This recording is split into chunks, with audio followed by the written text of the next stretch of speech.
अस्सलाम वालेकुम स्टूडेंट्स, कैसे हैं आप सब। उम्मीद करता हूँ आप सब खैरियत से होंगे।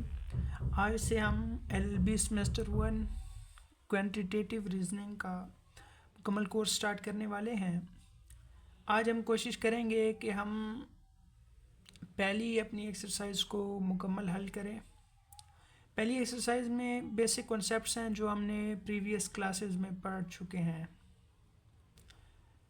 तो let's move to our topic. इसमें क्वेश्चन नंबर 13 है। क्वेश्चन नंबर 12 तक एमसीक्यूज और ट्रू फॉल्स हैं, और उसमें जो हमारा स्टार्ट हो रहा है मेन टॉपिक, वो क्वेश्चन नंबर 13 से स्टार्ट हो रहा है। इसमें वो कहता है वो लेट द फॉलोइंग एक्सप्रेशंस, इनको हमने सॉल्व करना है। वो जो हमें पहला क्वेश्चन देता है दैट इज़ 3/4 मल्टीप्लाई बाय 1/2। इसको हमने सॉल्व करना है। तो इसको सॉल्व कैसे करना है, उसके लिए जो है ना, हम क्योंकि ये दरमियान में मल्टीप्लाई का साइन है, तो इसलिए हम इन दोनों नोमिनेटर्स को आपस में मल्टीप्लाई करेंगे और डिनोमिनेटर्स को आपस में मल्टीप्लाई करेंगे। तो इसमें जो हमारा आंसर आता है दैट इज़ 3 और 8। ये फ्रैक्शन में आंसर आ गया है। अगर हम इसको डेसिमल की फॉर्म में लिखना चाहें तो फिर हम इनको डिवाइड करेंगे, तो हमारा आंसर आएगा 0.375। तो ये पहले जो क्वेश्चन है, पहले 5-6 वो बिल्कुल इसी तरह हैं। इनमें हम एक प्लस वाला कर लेते हैं जी। ये एफ पार्ट है।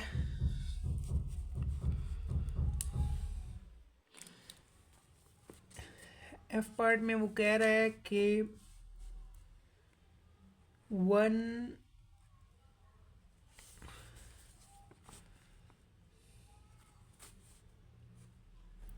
वो कह रहा है 1/4 प्लस 3/8। तो हमने इसको सॉल्व करना है। तो ये हमने बेसिकल 3-4 क्लास में पढ़ा था, वही कॉन्सेप्ट रिवाइज हो रहा है कि इसमें सबसे पहले हम एलसीएम निकालेंगे। तो इनका एलसीएम क्या आएगा, इनका एलसीएम आएगा 8। इधर 4 जो है ना 8 का कौन सा फैक्टर है, तो इधर हम करेंगे 2 + 3। आंसर इज इक्वल टू 5 और 8। तो ये हमारा फ्रैक्शन में आंसर आ गया है। अगर हम इसको डेसिमल में करना चाहते हैं तो हमारा आंसर आएगा। अच्छा, तो स्टूडेंट्स अब हम अपने आगे क्वेश्चन नंबर 14 की तरफ मूव करते हैं। क्वेश्चन नंबर 14 के जो मुझे थोड़े डिफ़िकल्ट पार्ट लगे हैं उनको मैंने लिख दिया है। तो सबसे पहले हम इनको सॉल्व करते हैं। ये इधर 3/4, ये 4 है, -1/8। तो लेट्स सॉल्व दिस। इनका भी हम एलसीएम निकालेंगे और एलसीएम आएगा 8 एंड 4। इधर हम आएंगे 3 को मल्टीप्लाई करेंगे 2 से, 6 -1 इज इक्वल टू 5 और 8। और हम इनको डिवाइड करें तो आंसर आता है 0.625। तो ये बिल्कुल कॉमन है, इनमें कोई इतनी कम्युनिकेशन वाली बात नहीं है। उसके बाद ये हमारे पास 3 फ्रैक्शंस आ गई। इन हम तीनों का एलसीएम निकालेंगे and that is 12। So will multiply this. 4 12 का 3 टाइम्स है, तो इसलिए हम इस 3 को भी 3 से मल्टीप्लाई करेंगे। तो इधर से स्टार्ट करते हैं। ये 2 12 का 6 टाइम्स है, 12 2 का 6 टाइम है। So will multiply 6/1। The answer is 6 plus and 3 12 का 4 टाइम्स है। सॉरी, इनका जो मतलब वही तरीका होता है कि 3 को हम 4 टाइम्स मल्टीप्लाई करें तो फिर इसका आंसर 12 आता है। तो इधर भी हम जो है ना 2 को भी 4 से मल्टीप्लाई करेंगे, द आंसर इज़ 8।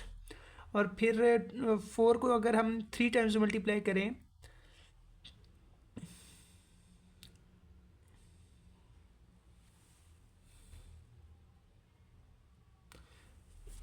तो इसका जो आंसर आता है दैट इज़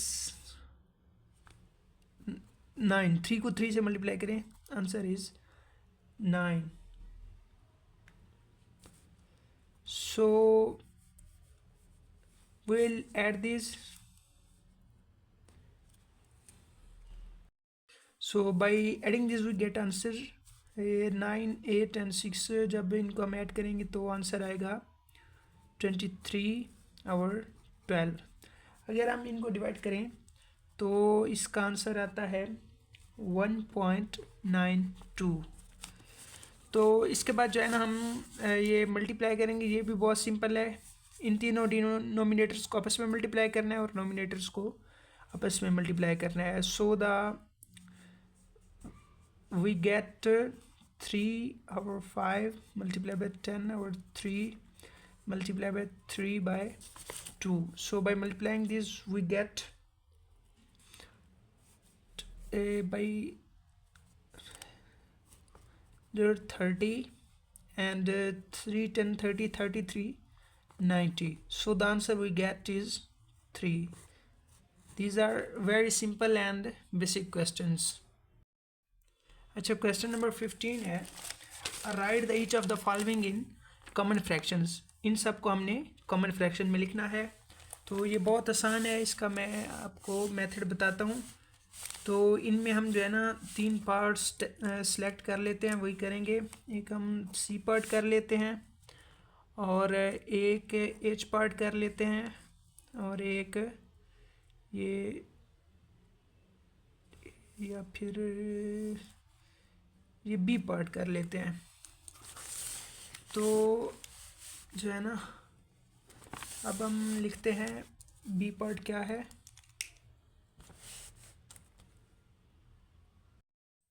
अच्छा, तो स्टूडेंट्स इन तीनों पार्ट्स को हमने लिख लिया है।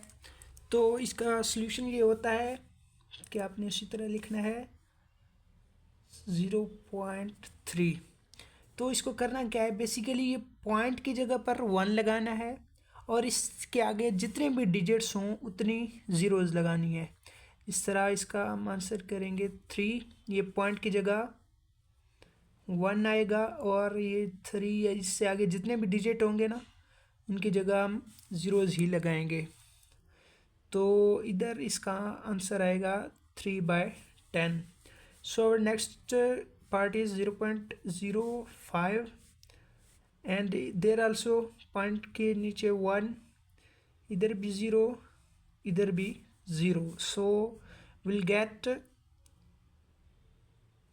5/100। और अब जो है ना हम ये एच पार्ट की तरफ आते हैं। इसमें भी सेम ही करना है। 4.01 पॉइंट की जगह पे 1, here 0, here also 0। so we get 401/100। very easy and simple। अच्छा, तो अब हमारे पास है question number 16, write each of the following as common fraction. हमने इनको कॉमन फ्रैक्शन में लिखना है। ये भी बिल्कुल सेम है क्वेश्चन नंबर 15 के एज इट इज़।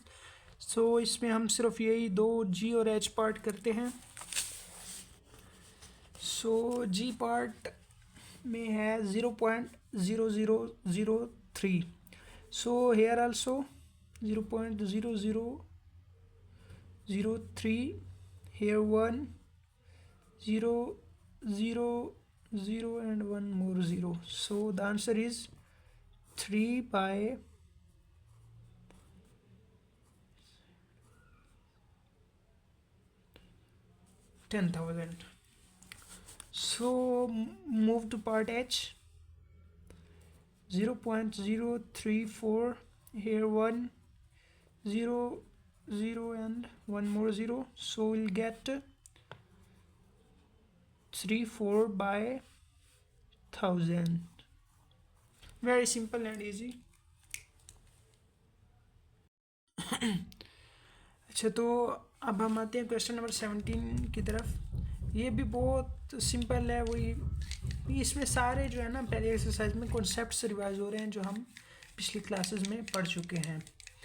तो इसको भी जो है ना नियरेस्ट 1000 तक राउंड करना है. अगर हो तो उसके लिए जो है ना मैंने वैसे ही ये कोई इतना डिफ़िकल्ट तो नहीं है. उसके लिए सिर्फ एफ पार्ट कर लेते हैं. And that is. अच्छा, अब हम इसको डिवाइड करें तो इसका आंसर आता है ओवर 6 इज इक्वल टू 3.833. इसी तरह मतलब आगे चलता जाता है. तो इसको जो है ना हमने नियरेस्ट 1000 तक राउंड करना है. Will write just 23/6 is equal to 3.833. It is the final answer. अच्छा, उसके बाद क्वेश्चन नंबर 18 भी बिल्कुल सेम है. हम क्वेश्चन नंबर 19 की तरफ आते हैं. दैट इज़ हमने पावर्स को मल्टीप्लाई करना है कि पावर्स कैसे मल्टीप्लाई या फिर डिवाइड होती हैं. तो इसमें हम सबसे पहले ए पार्ट कर लेते हैं, फिर ये डी पार्ट कर लेते हैं, और फिर फाइनली जो है ना एच पार्ट कर लेते हैं. So I write this. So students, here are A, D and H part of question number 19 written. So we will solve them. जब भी पावर्स आपस में मल्टीप्लाई हो रही हों, मतलब 10 आपस में मल्टीप्लाई हो रहे हों या जिस नंबर की पावर हो, तो उसमें पावर्स को ऐड कर देते हैं. मल्टीप्लाई में पावर्स को ऐड कर देते हैं. जैसे कि 10⁴ multiply by it is 4, 10⁻⁷. so by adding this we'll get 10⁻⁴ plus 7 we'll get 10⁻11.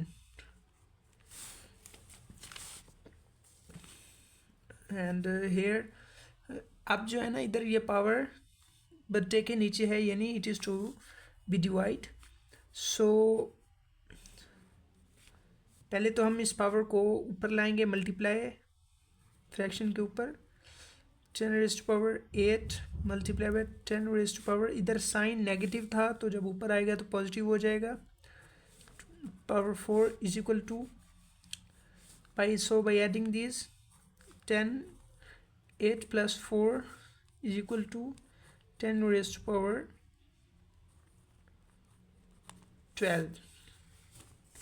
इधर भी जो है ना वही सेम केस है.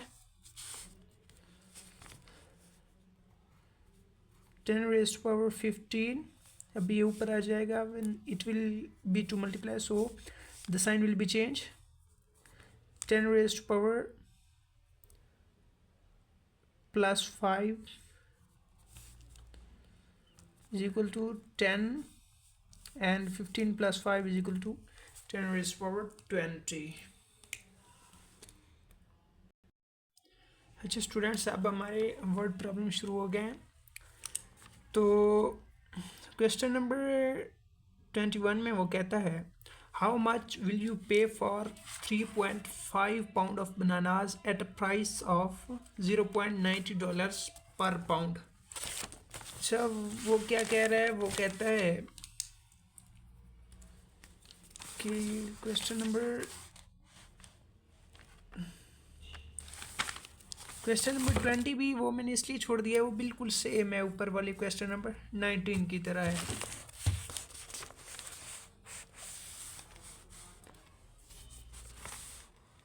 सो वो हमें क्वेश्चन नंबर 21 में क्या कहता है? 21 में कि हाउ मच विल यू पे for 3.5 pound of bananas at a price of 0.9 पर पाउंड। वो कहता है कि 1 पाउंड बनानास की जो कीमत है that is $0.90। So will write given price of 1 pound is equal to $0.90 and total LP total pound of bananas is equal to 3.5 pounds, and we have to find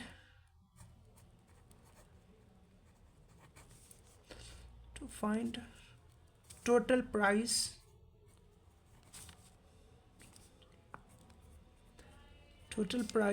of 3.5 lb of bananas. Same. So what we'll do, we'll multiply the price of 1 pound with the total numbers of pound. What we'll do, we'll multiply price of 1 pound multiply by total number of pounds.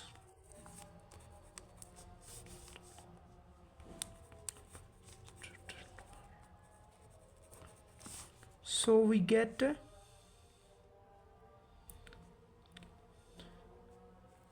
0.90 multiply by 3.5.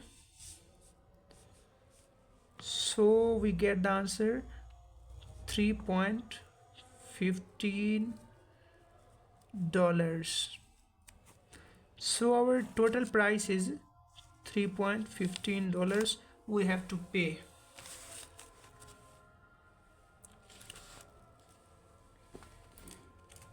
Students आज हमारे ज़्यादा तो question नहीं हो सकेंगे, पर इंशाल्लाह जो है ना लेक्चर लंबा हो रहा है, हम कोशिश करते हैं कि अपने पहले 25 क्वेश्चंस को क्लियर कर लेते हैं। उसके बाद है question number 23, how much will you earn working for 6 months at a salary of $3,200 per month. कि आपकी 1 महीने की जो सैलरी है दैट इज़ $3,200, तो आपकी 6 माह की सैलरी क्या होगी? So it is also very simple.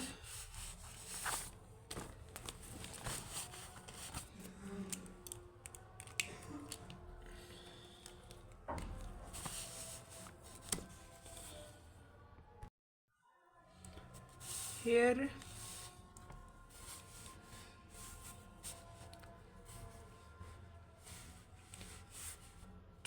salary of question number 23, salary per month is equal to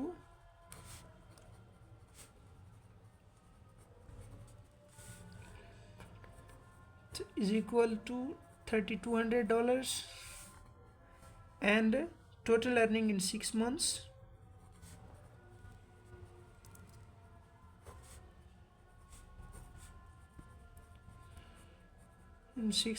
is equal to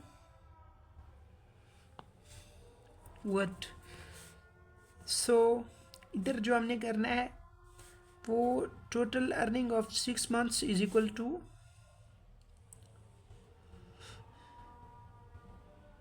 6 months multiply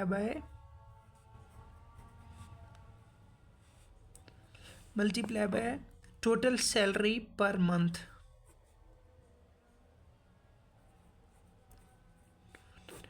और 1 month, तो इसका जो आंसर आता है दैट इज़, अच्छा ये हमने जो है ना इधर टोटल 6 मंथ लगाए हैं और उसमें 1 माह में जो उसकी सैलरी है वो $3200 है। तो इसी तरह जो है ना हम 6 माह की अब फाइंड करने जा रहे हैं। तो जब हम इनको मल्टीप्लाई करेंगे तो इसका आंसर आता है $19,200 सैलरी ऑफ 6 months। क्लियर? अच्छा, तो स्टूडेंट्स हमारे पास है question number 24। How many apartments of a building are needed to house 3,000 people if each building can house 150 peoples। अच्छा, ये पर अपार्टमेंट जो है ना, ये 150 पीपल्स को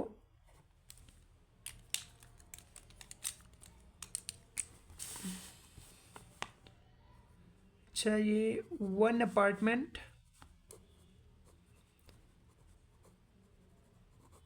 हाउसेस, ये वन अपार्टमेंट है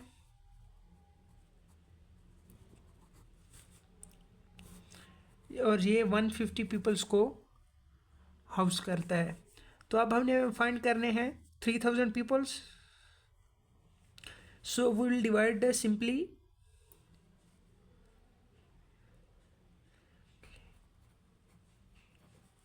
टोटल पीपल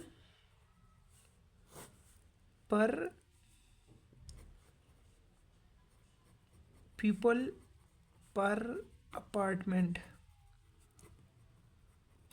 के टोटल लोग कितने हैं और एक अपार्टमेंट में कितने लोग आते हैं, तो इसका हमारे पास कितना क्या मालूम होगा, total apartments. So total people is equal to 3,000 and people per apartment are given 150। so total apartment, these are equal to total apartment। so total apartments are equal to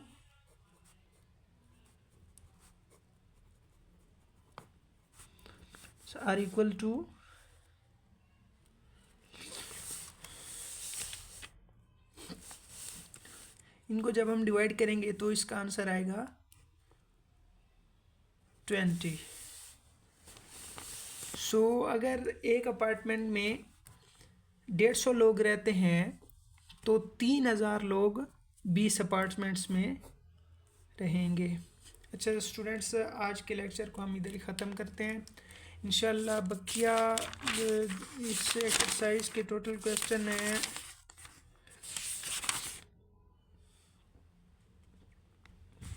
104 question हैं और इनमें कुछ सेम भी हैं, तो हम कोशिश करेंगे कि इनको जो है ना अगले लेक्चर में कवर करें। Continue watching, thanks.